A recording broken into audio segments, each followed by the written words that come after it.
Yo, Sanjay Uche here, people. So every now and then I watch something that I really enjoyed, and I'm compelled to really do like a review, do a video, state my impressions on it, honestly. And to tell you the truth, I just got done watching Batman and Harley Quinn, the recent DC animated film. And honestly, I like words can't even describe it. Like my first impressions, like literally just coming off this movie, is that I loved it. Honestly, it was a breath of fresh air, definitely refreshing, especially compared to the recent DC animated films that came out, like Killing Joke and a lot of the new 52 animated films. So getting right into it to tell my impressions, but I'm gonna try to see if I can do a little review on it here. So, Batman and Harley Quinn. It's basically a story that revolves around Batman and Nightwing really and truly teaming up with Harley Quinn, who most of you know is basically the sidekick, the girl, the partner of the Joker.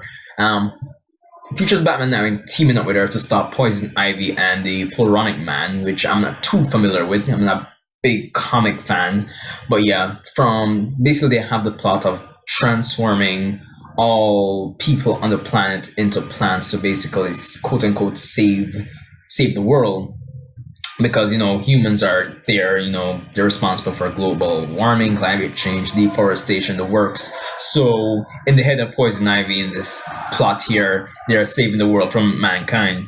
So that in itself, the plot itself, it might seem simplistic for, I guess, those of you who don't really follow DC, whether it be comics or animated feature films, the works. But the reason why I find that this plot definitely works is because having Batman team up with Harley Quinn to stop another set of villains, that is like a recipe for definite success. And they said even in the trailers, the behind the scenes, that is that typical, I wouldn't even say cliche, but having the protagonist, the hero, team up with a villain to stop another villain. It's basically like the good cop teaming up with the villain to stop the bigger bigger villains. Essentially, you get the idea. And definitely, this movie really did a good job in making use of the central plot elements. Honestly, the movie really maintains it has a serious, it's comedic, but manages to maintain its serious undertone, and that's like consistent throughout the entire movie. Definitely the budget, since it's an animated film by Warner Brothers, obviously the budget for the movie speaks for itself. Animation, choreography. I mean, that's basically the norm when it comes on to these animated films that I've watched from DC, from Warner Brothers. So that was definitely top notch. I love the choreography as usual. I mean, it's a Batman movie, so it has to be well choreographed. Definitely Kevin Conroy coming back voicing Batman. Definitely, well, compared to, I'd say, like other actors that have, voice actors that have voiced Batman over the years. Definitely looking back on it, Kevin Conroy is definitely my favorite. Like really analyzing that, the introspection, a little flashback in my head. Yeah, Kevin Conroy definitely.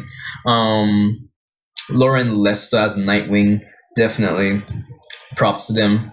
And of course, Melissa Ranch. I hope I'm not butchering her name.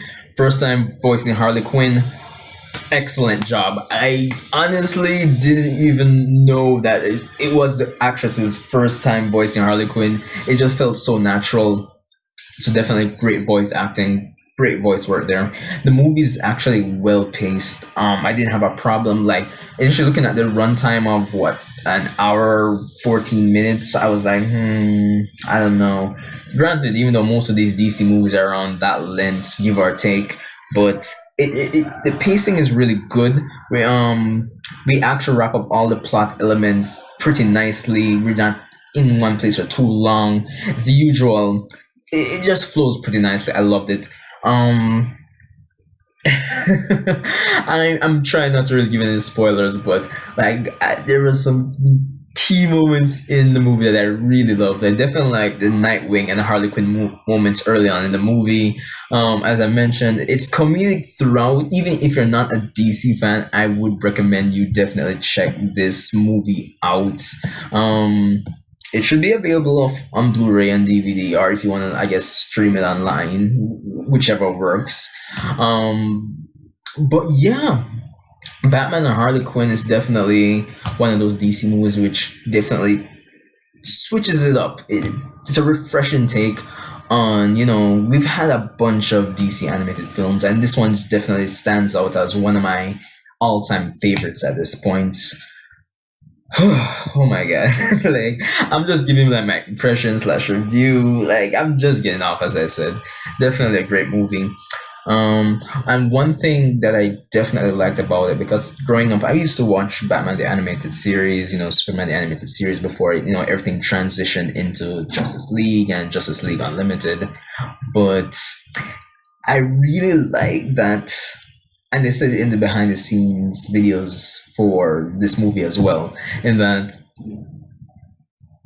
this movie isn't Batman the animated series. It's like it's heavily inspired by that, though. It really does take elements from that series, and it just feels like elements from that series have been taken and upgraded for the modern audience, like visually speaking, like the aesthetics. Like, you can see that it's really reminiscent of that series. So if you were even fans of that series growing up, you'll definitely like this movie. Um, Let me know what you think about it if you check it out, or if you check it out later, and you can always come back and comment and let me know what you think. So there you have it. You got a plot, pacing, you got a good plot, decent plots, decent pacing, characterization, great voice work, choreography, art and animation is pretty decent. Um, Interesting take on characterization. The dynamic between the characters works really well.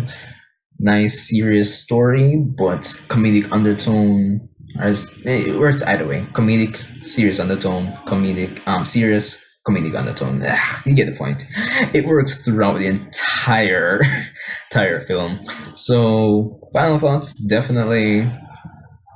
Like, I think the one thing I didn't like about the movie, honestly speaking, before I kind of close off here, was I kind of was expecting the last segment, even though we kind of assume that things resolve with the villains. No spoilers here, but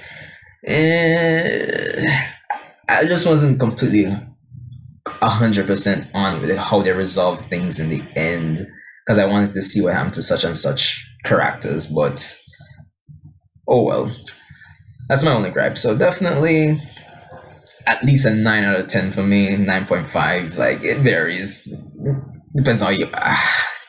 Definitely a 9.5. But let me know what you think. And Sanjay Uchia, remember to rate, comment, subscribe, and I'll see you in the next one.